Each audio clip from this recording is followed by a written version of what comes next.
Bonjour monsieur, je m'occupe du recrutement pour la municipalité. En tant que, comme vous le savez, on recherche un policier municipal. Est-ce que vous pouvez vous présenter s'il vous plaît? Bien sûr. Je m'appelle Bruno, j'ai 26 ans, je suis brésilien.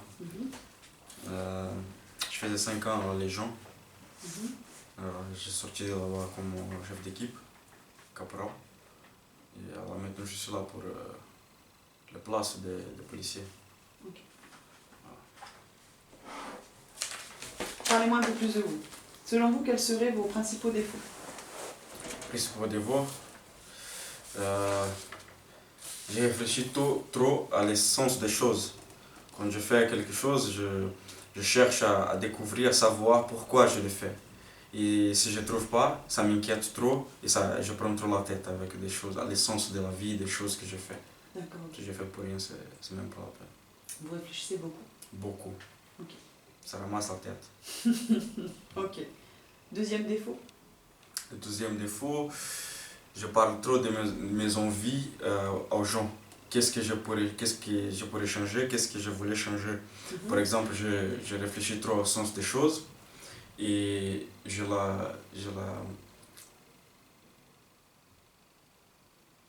parle toujours comme ça pourrait être en fait, comment on pourrait faire mieux. Mais ça c'est pas bon toujours parce que les choses sont comme ils sont et c'est pas à nous de les changer. Forcément, et moi toujours je suis en train de dire à tout le monde comme ça pourrait être. Et c'est un défaut. Ok. Troisième défaut? Troisième défaut, je fais trop de confiance aux gens pour parler de ce genre de choses. Je parle trop pour rapporter comme les choses pourraient être bien. Ok. Et quelles seraient du coup selon vous vos qualités? La qualité c'est la communication. Je suis bon communicateur. J'ai la facilité d'ouvrir une discussion avec les gens, de les parler bien. Et même si les gens parfois ils ont des problèmes entre eux, j'ai la possibilité d'être un médiateur entre les problèmes aussi. Ok. Mais j'attire l'attention des deux côtés en fait. Okay. Je peux les traiter avec les deux côtés. D'accord. Vous avez d'autres qualités? Ne jamais lâcher les pompes. Si je mets en tâche, je fais jusqu'au bout.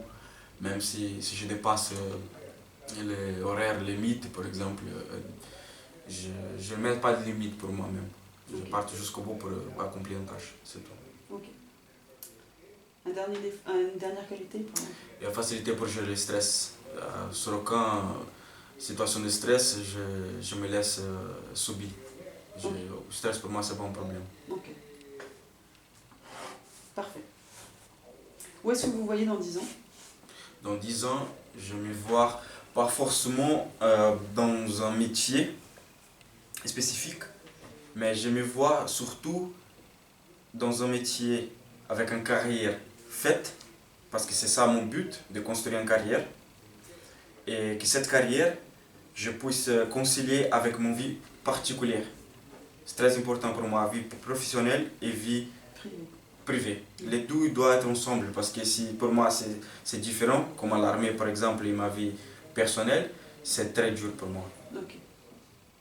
Après, quand on est heureux dans notre vie privée, on est plus heureux au travail aussi, donc c'est normal.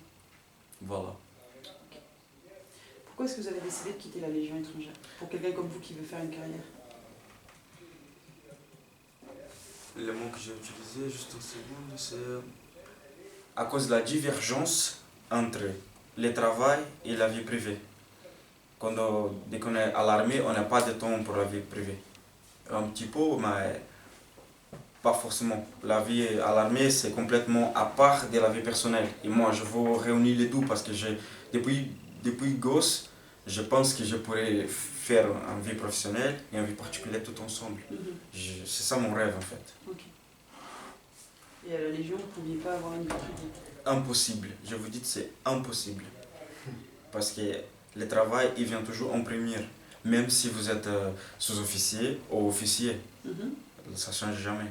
Le travail vient toujours en première. La Légion passe en premier? Oui, oui c'est ça. Et pour moi, non, c'est pas comme ça. D'abord, il faut être le personnel. Il faut être bien d'abord, après le professionnel. Ok. Est-ce que vous pouvez m'expliquer un peu la logique dans votre parcours professionnel? Depuis gosse, j'ai travaillé depuis très très jeune. Vous avez commencé à travailler à quel âge? à 14 ans. Mhm. La première, c'était comme jardinier, comme aide des jardiniers en fait. Ok. J'ai travaillé avec des gens très riches, de la Mhm. maison des gens très riches, et j'ai appris des choses, les valeurs de le travail. Et après ça, j'ai continué à travailler dans le resto, dans des compagnies de formation professionnelle pour des autres compagnies. Alors c'était des compagnies énormes, vraiment énormes. Compagnies qui donnaient des services à la Petrobras. Les gens qui travaillaient à Petrobras, ils venaient de cette compagnie pour apprendre. D'accord. Alors j'ai appris depuis gosse les valeurs du travail et j'étais avec des gens très riches. Alors j'ai eu la chance d'avoir une autre mentalité. Ok. Bon, mais depuis gosse, mon rêve c'était d'être militaire. Mhm. Et au Brésil, l'enlistement, c'est obligatoire dès que les mecs ils font 18 ans. Ok. Du coup, c'est un parti prendre, un parti prend pas. Je sais pas quoi les critères. Il y a des gens qui marquent qu'ils ne sont pas volontaires et eux prennent.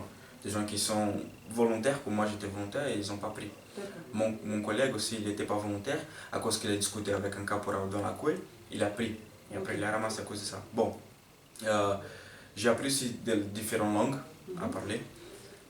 Et comme je n'ai pas pu servir à l'armée au Brésil, j'ai fait des recherches sur Internet, comme je pouvais entrer à l'armée quelque part. J'ai trouvé la Légion. J'ai su que la Légion, bon, c'était une armée des étrangers. Alors pour moi, c'était parfait. Je pourrais être un soldat et je pourrais parler des autres langues aussi. C'était Ah oui, c'est sûr. voilà, idéal. J'ai dit, je pars. Alors j'ai commencé à travailler, j'ai ramassé d'argent, j'ai acheté mon billet, et je viens. Et j'ai passé tous les tests et voilà, je suis là. Et qu'est-ce que vous avez fait à la Légion comme poste? Vous avez occupé quel poste à la Légion? Chef d'équipe, c'est caporal. Donc vous avez géré une équipe de légionnaires. Oui, exactement. Vous aviez combien de légionnaires sous vos ordres? Dans le combat, c'est toujours 3.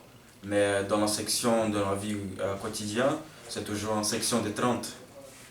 30, de 20 à 30 légionnaires. Quand vous êtes responsable de la semaine, ça s'appelle les caporaux du jour. Ok. D'accord. Est-ce que vous avez déjà fait des erreurs dans votre parcours professionnel? Des erreurs, les erreurs que j'ai commises au long de mon parcours à la Légion, c'était de me laisser prendre la tête avec les problèmes internes. Et ça m'a coûté beaucoup d'énergie, de donner mon esprit à tout ce qui s'est passé autour de moi, de prendre trop la tête avec les choses. Ben, si votre principal défaut c'est de comprendre les choses, je comprends que ça devait être compliqué. Donc en fait, le système en lui-même était trop compliqué. Enfin, en tous les cas, vous êtes pris la tête avec le système de la Légion. C'est ça l'erreur que vous avez faite. Exactement. Mais c'est mon défaut aussi parce que je ne peux pas simplement arrêter de penser comme les choses y sont et pourquoi elles sont comme ça. Oui, vous avez besoin de comprendre les choses. Exactement. C'est dans votre personnalité. J'ai des collègues, des gens qui sont complètement, comment on dit ça, ils sont fous, ils sont tranquilles, ils sont cool, ils n'ont pas de problème dans leur vie. Mais dans ma tête, il y a toute une machine, une guerre qui se passe à cause de l'environnement. Okay. Je ne peux pas simplement arrêter. Okay. Quelle est la situation la plus difficile à laquelle vous avez dû faire face? Le racisme à cause de la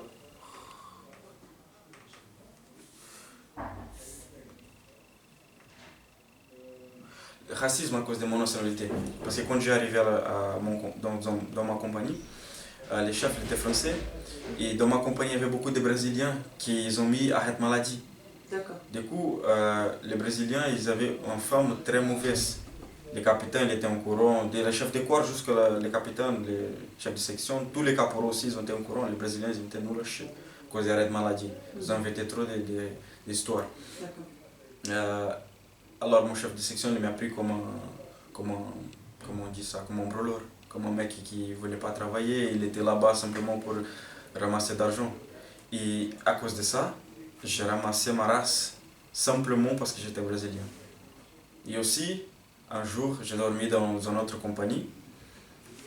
Bon, c'est intéressant.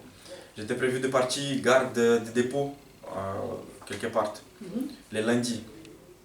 J'ai arrivé le dimanche à la compagnie. J'ai vu le caporal aussi qui il devait partir avec moi. J'ai vu lui, il n'a rien dit, ok, race. La nuit de dimanche, j'ai parti dans la première compagnie. J'ai dormi là-bas. Il y avait des problèmes à la cavalerie là-bas, des SFR, réseau SFR. Ils ne marchaient pas pour tout le monde. C'est une époque, voilà, il y avait des problèmes avec les réseaux. J'ai dormi là-bas, à 6 h du matin, j'ai retourné à la compagnie, j'ai changé la tenue. Il y avait le caporal de semaine, caporal des jours qui m'a demandé tu étais où. J'ai dit, bon, j'ai dormi dans une autre compagnie, il a dit tu vas ramasser. J'ai dit ok, j'ai rien compris. Après l'appel, l'assemblement, j'avais compris, ils ont me dit que les chefs étaient partis avec le caporal et un autre légionnaire qui m'a remplacé. Mais ils ont été partis à 12 h du matin, ils ont essayé de me rejoindre, mais voilà, ça ne marchait pas. Et voilà, du coup, bon, même le caporal était surpris. Après, j'étais au courant que le chef est venu le soir, il a dit on part maintenant, au top, et voilà, ils sont partis. J'étais pas présent. Et bon, après un long temps, j'ai parti à Mayotte, 4 mois, j'étais les cibles de la compagnie parce que j'ai raté une mission très importante tout au début de mon carrière. Et là, c'était les scandales. Mais c'était pas forcément une chose que j'ai provoqué. Oui. C'était la situation, vous voyez. Oui, oui. Voilà. Et comment vous avez réagi à cette situation? Quand vous êtes jeune à l'armée, les seules choses à faire, c'est respecter les ordres et avoir patience. C'est tout. Faire les choses, serrer les dents et en avant, c'est tout. À l'armée, on dit on serre les dents et en avant, c'est tout. Très bien. Dites-moi maintenant pourquoi je devrais vous choisir vous. Les 5 ans que j'ai fait à la Légion, j'ai appris beaucoup de choses. Je sais qu'ici à la police, vous avez besoin des points forts, la caractéristique qu'il y en a. Parce qu'ici, vous ne vous apprenez pas ça. Et tout le bagage que j'ai acquis au long de mon parcours, militaire, opérationnel et professionnel, je sais qu'ici, vous avez besoin et je voudrais partager toutes mes connaissances avec vos équipes et mettre à vos services mes capacités. Très bien. Merci beaucoup pour cet entretien. De rien. Je vous tiendrai informé des suites que je donnerai à ce rendez-vous et je vous souhaite bon courage pour la suite. Merci. Ok. Alors, comment vous vous êtes senti ?